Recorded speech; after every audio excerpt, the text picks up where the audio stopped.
Where do you wanna go for breakfast? Wimpy, wimpy, wimpy. Where do you wanna go for lunch? Wimpy, wimpy, wimpy. So I'm kind of like obsessed with this platform called Twitch. It's like a streaming platform originally used by gamers to like stream them playing games, but recently it's been like filled with like comedians, DJs, musicians, all kind of like doing their thing and just like really experimenting with the limits of the platform. So like creating their own kind of like virtual world. And I have my own show on there as well, so obsessed.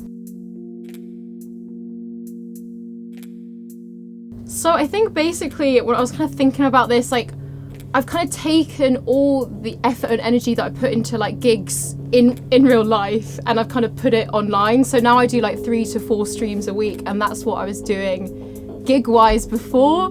So yeah, it kind of feels like the same.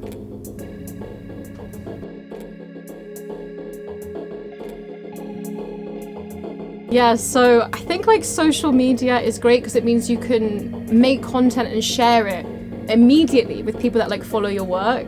You don't have to like wait to get like a green light from like a producer or whatever. You just go, boom, this is something I've been working on, and that's really cool. You can also reach a larger audience, a wider audience.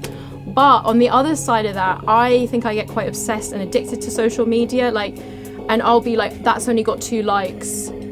I'm ditching the whole project, you know, like I get too obsessed with it. So I think it's hard to have a healthy relationship with it, definitely.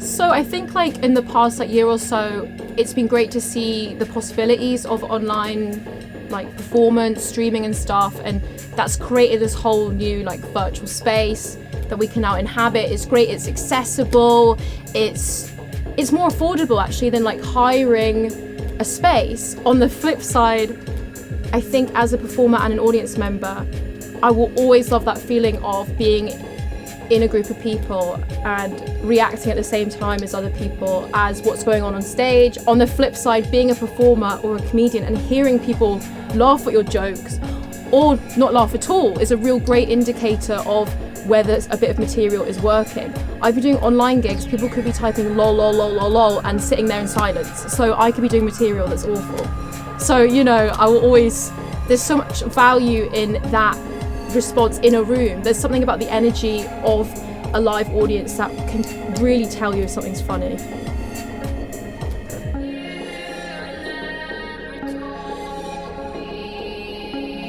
Oh, okay, so this is kind of related to what we were talking about, like online gigs versus like IRL in real life gigs.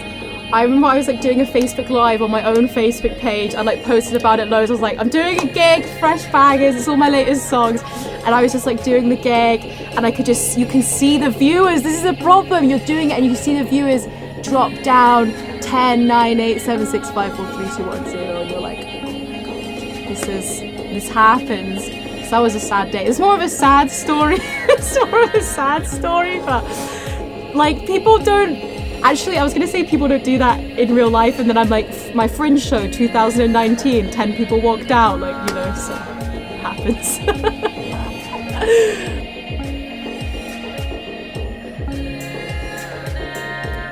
So Ministry of Sound in London, iconic, I was gonna say an iconic discotheque, keep it in, iconic discotheque. I'm there doing bangers, wearing cool outfits, cool vibes. My rider would just be, because I don't drink, I'm like one of those people who's like, I don't really mention it that much, you know, like I actually gave up alcohol, but because I don't drink, just like loads of Pepsi Max and cigarettes, because that's what I have to have when I go on a night out now without alcohol to try and feel like, woo, I'm in the club.